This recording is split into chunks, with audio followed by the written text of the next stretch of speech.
एक बार की बात है कि श्री कृष्ण और अर्जुन कहीं जा रहे थे।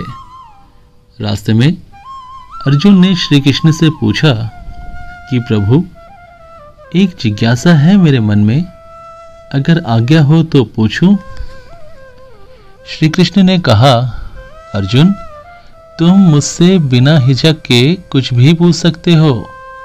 तब अर्जुन ने कहा कि मुझे आज तक यह बात समझ नहीं आई है कि दान तो मैं भी बहुत करता हूँ, परंतु सभी लोग कर्ण को ही सबसे बड़ा दानी क्यों कहते हैं।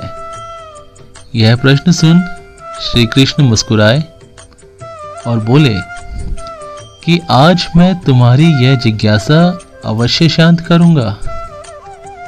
श्री कृष्ण ने पास में ही स्थित 2 पहाड़ियों को सोने का बना दिया। इसके बाद वे अर्जुन से बोले कि हे अर्जुन, इन दोनों सोने की पहाड़ियों को तुम आसपास के गांव वालों में बांट दो। अर्जुन प्रभु से आज्ञा लेकर तुरंत ये काम करने चले गए। उन्होंने सभी गांव वालों को बुलाया और उनसे कहा कि वे लोग पंक्ति बना लें और अब अर्जुन उनमें सोना बांटेंगे। उन्होंने सोना बांटना शुरू कर दिया। गांव वालों ने अर्जुन की खूब जय जयकार की और अर्जुन काफ़ी प्रसन्न हुए। अर्जुन सोना पहाड़ी में से तोड़ते गए और गांव वालों को देते गए। लगातार 2 दिन और 2 रातों तक अर्जुन सोना बांटते रहे। उनमें अब तक अहंकार आ चुका था। गांव के लोग वापस आकर दोबारा से लाइन में लगने लगे थे।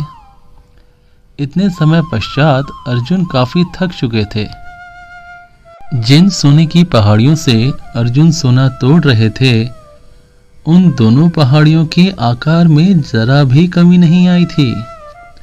उन्होंने श्री कृष्ण से कहा कि अब मुझसे यह काम और न हो सकेगा, मुझे थोड़ा विश्राम चाहिए। प्रभु ने कहा, ठीक है, तुम अब विश्राम करो।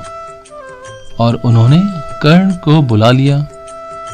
उन्होंने कर्ण से कहा कि इन दोनों पहाड़ियों का सोना इन गांव वालों में बांट दो। कर्ण तुरंत सोना बांटने चल दिए। उन्होंने गांव वालों को बुलाया और उनसे कहा, यह सोना आप लोगों का है, जिसको जितना सोना चाहिए वह यहाँ से ले जाए। ऐसा कहकर कर्ण वहां से चले गए। यह देखकर अर्जुन ने कहा कि ऐसा करने का विचार मेरे मन में क्यों नहीं आया। इस पर श्री कृष्ण ने जवाब दिया कि तुम्हें स्वर्ण से मोह हो गया था। तुम खुद यह निर्णय कर रहे थे कि किस गांव वाले को कितनी जरूरत है, उतना ही सोना तुम पहाड़ी में से खोदकर उन्हें दे रहे थे। तुम में दाता होने का भाव आ गया था। दूसरी तरफ कर्ण ने ऐसा नहीं किया। वह सारा सोना गांव वालों को देकर वहां से चले गए। वह नहीं चाहते थे कि उनके सामने कोई उनकी जय जयकार करे या प्रशंसा करे। उनके पीठ पीछे भी लोग क्या कहते हैं, उससे उनको कोई फर्क नहीं पड़ता।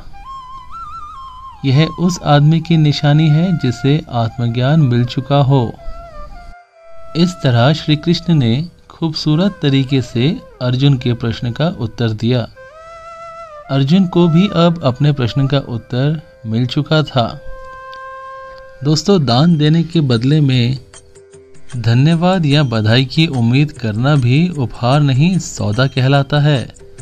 यदि हम किसी को कुछ दान या सहयोग करना चाहते हैं तो हमें बस बिना किसी उम्मीद या आशा के करना चाहिए, ताकि यह हमारा सत्कर्म हो, ना कि हमारा अहंकार। जय श्री कृष्णा।